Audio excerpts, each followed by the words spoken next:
little girl was walking in a forest, carrying for her gran some wine and cake. Granny was ill and taking rest. Her house was next to a lake. As the little girl skipped happily on her way, she came across a shadow by a tree. The shadow suddenly shouted, "Hey, hey, where are you trying to flee?" The little girl asked, "Who are you to ask me? You're a stranger, Mom and Dad always told me. A stranger is always danger. Never mind," said the shadow, as he came out from behind the tree. He was a man she didn't know, and looked evil as far as she could see. "I can see you have some wine and cake. It must be for your granny that lives down the road. Trust me, if only for your grand's sake. If you don't get her flowers, you'll feel like a toad." The little girl was wearing a red cotton poncho. It had a coat with an attached hood. She found a spot where flowers did grow, and picked as many as she could. An hour later, she opened her granny's cottage door. She'd always had a spare key.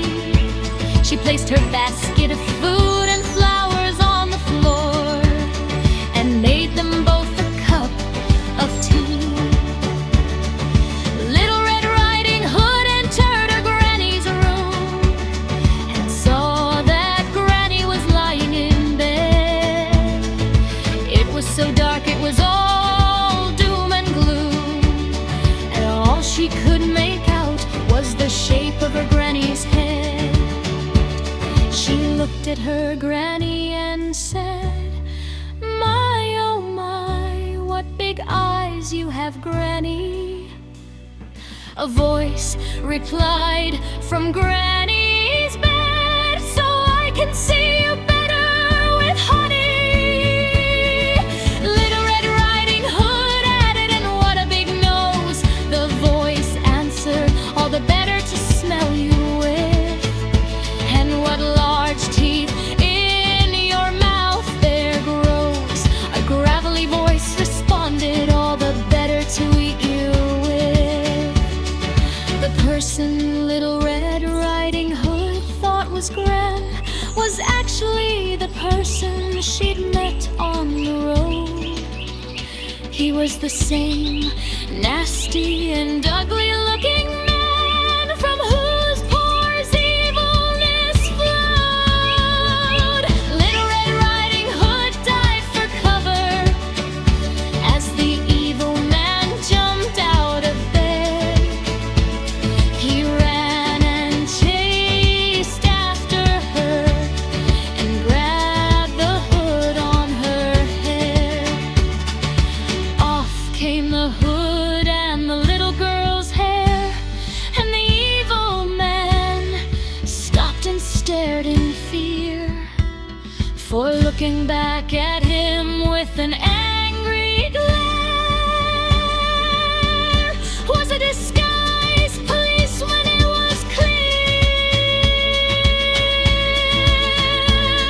The evil man is now in jail, hopefully for a very long time, until the law allows him bail, enabling him to commit another crime.